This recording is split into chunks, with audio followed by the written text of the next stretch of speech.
आजच्या व्हिडिओमध्ये मी तुम्हाला झटपट अशी कुकरच्या फक्त 3 शिट्ट्या घेऊन अशी चमचमीत अशी काळ्या चण्याची उसळ बनवून दाखवणार आहे।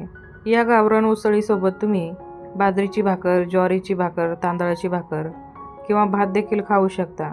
या व्यतिरिक्त तुम्ही पुरी खाऊ शकता किंवा मग पाव देखील खाऊ शकता।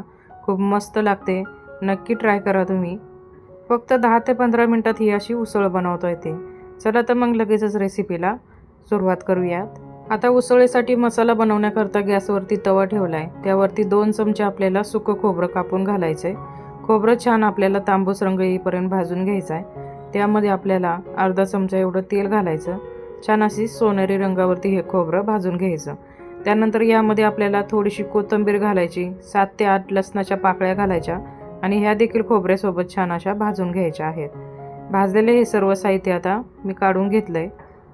यानंतर आता 2 चमचे शेंगदाणे आपल्याला भाजून घ्यायचे आहेत। तर शेंगदाणे घातल्यामुळे उसळीचा जो रस्सा असतो छान मिळून येतो।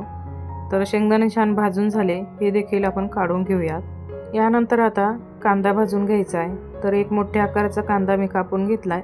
हा छान असा सोनेरी रंगावरती आपल्याला भाजून घ्यायचा आहे। तर कांदा भाजताना मी तेल वापरणार नाही, तुम्हाला वापरायचं असेल तर इथे तुम्ही अर्धा चमचा एवढं तेल यामध्ये वापरू शकता। छान असं सोनेरी रंगावरती कांदा भाजून घेतलाय, हा देखील काढून घेऊया। आता हा मसाला थोडासा पाणी घालून वाटून घ्यायचा। आता गॅसवरती कुकर ठेवायचा, त्यामध्ये 2-3 चमचे तेल घालायचं। तेलामध्ये आपल्याला 1 छोटा चमचा जिरे आणि 1 छोटा चमचा मोहरी घालायची आहे। त्यानंतर 7 ते 8 कढीपत्त्याची पानं घालायची, थोडीशी बारीक कापलेली कोथिंबीर घालायची, पाव चमचा यामध्ये हळद घालायची आहे। यानंतर 1 छोटा चमचा आपल्याला धना पावडर घालायची आहे। यासोबत आपल्याला 1 चमचा एवढा घरगुती साठवणीचा मसाला आणि 1 चमचा काश्मीरी लाल तिखट घालायचे आहे। तुम्ही कुठलाही घरगुती साठवणीचा मसाला यामध्ये वापरू शकता किंवा मग कांदा लसूण मसाला देखील वापरू शकता।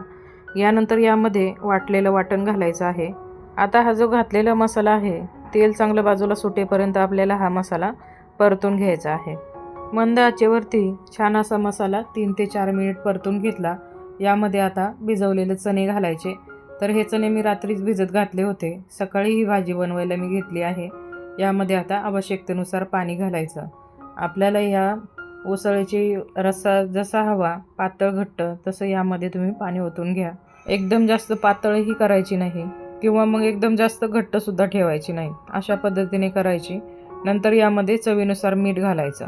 यानंतर आता कुकरचं झाकण लावायचं आणि छान अशा 3 शिट्ट्या घ्यायच्या। तर सुरुवातीला गॅसची फ्लेम मोठी ठेवायची। 1 शिट्टी झाल्यानंतर गॅसची फ्लेम ही आपल्याला कमी करायची आहे। नंतर त्या 2 शिट्ट्या आपल्याला कमी गॅसवरतीच करून घ्यायच्या आहे किंवा मग मध्यम गॅसवरती करायच्या आहे। तर बघा, ही रसरशीत आणि चमचमीत अशी काळ्या चण्याची उसळ तयार झाली। नक्की तुम्ही बनवून पहा, खूप मस्त लागते। असेच नवनवीन व्हिडिओ पाहण्याकरता व्हेज नॉनव्हेज तडका या चॅनलला नक्की सबस्क्राईब करा।